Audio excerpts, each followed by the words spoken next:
I thought I knew my husband, his dreams, his struggles, his love for me. But after 10 years of marriage, one decision shattered everything I thought I understood about our relationship, about trust, and about love. What I'm about to share is a story I never imagined would be mine.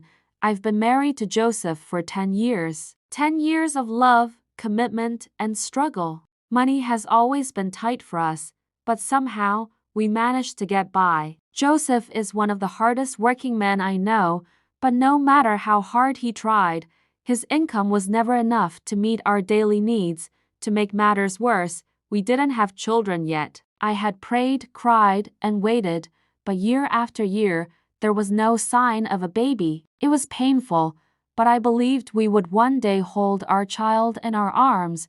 Joseph, on the other hand, began to grow desperate. I could see it in the way he worked longer hours, took odd jobs, and stayed up late trying to figure out how to make more money. He hated seeing me go without, and I could feel the weight of his frustration every single day.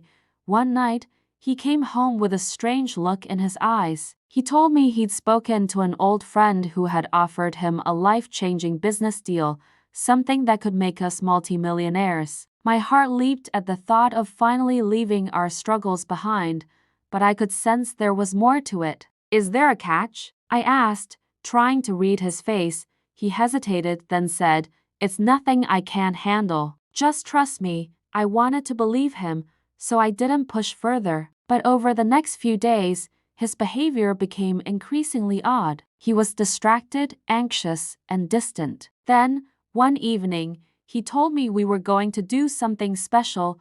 "I want to blindfold you." If you enjoyed this story and want to hear more emotional and relatable experiences, make sure to hit that subscribe button and turn on the notification bell. "I want to blindfold you," he said with a nervous smile. "It's part of the surprise." I laughed, thinking he was planning some kind of romantic gesture. It felt silly, but after all we'd been through, I wanted to go along with it. I trusted him completely. What happened next still feels like a nightmare.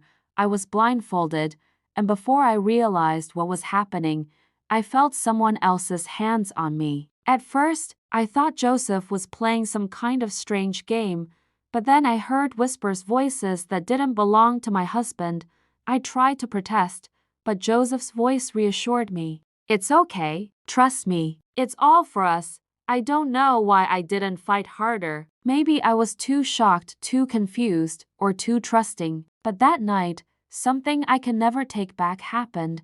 In the weeks that followed, I tried to push the memory aside. Joseph seemed happier than ever, throwing himself into his work with a renewed energy. He told me he was traveling out of state to finalize the business deal, and when he left, I tried to convince myself that everything would be okay.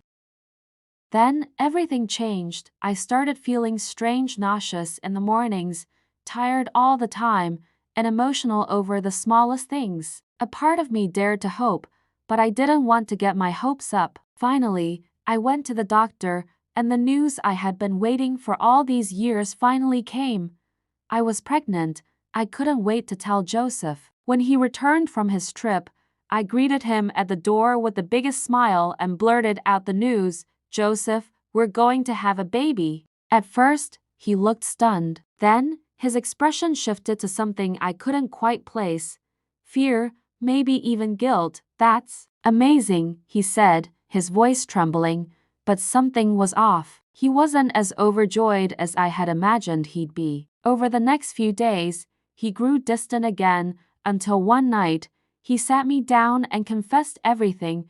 "Do you remember that night I blindfolded you?" he began. My heart sank. He explained how desperate he had been to secure the business deal, how his friend had promised to make him rich if he could spend a night with me, how he had betrayed my trust by allowing his friend to violate the sanctity of our marriage. By the time he was done, I was shaking with anger and disbelief.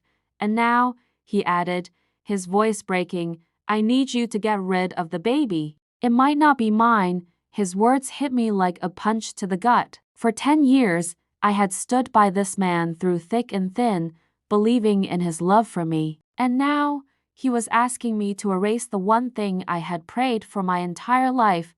No, I said, my voice firm. I won't do it. This baby is a blessing, no matter where it came from. We fought for hours that night. He begged, pleaded, even tried to guilt me into agreeing, but I stood my ground. The days that followed were some of the hardest of my life. I questioned everything: my marriage, my faith, my ability to raise a child in such broken circumstances. But one thing remained clear: I would protect my baby, no matter what. Joseph and I are still together, though things are far from perfect. He's trying to rebuild my trust, but I don't know if we'll ever be the same. As for me, I'm focusing on the life growing inside me, a miracle I refuse to take for granted. This journey has taught me one thing: desperation can lead people to make terrible choices, but forgiveness and strength can pave the way for healing. This story doesn't end here. What happened after I chose to keep the baby? How did my husband and I navigate the aftermath of his betrayal? There's so much more to tell, and I'll be sharing it all in part 2. Make sure to like, comment, and subscribe so you don't miss the next chapter of this emotional journey.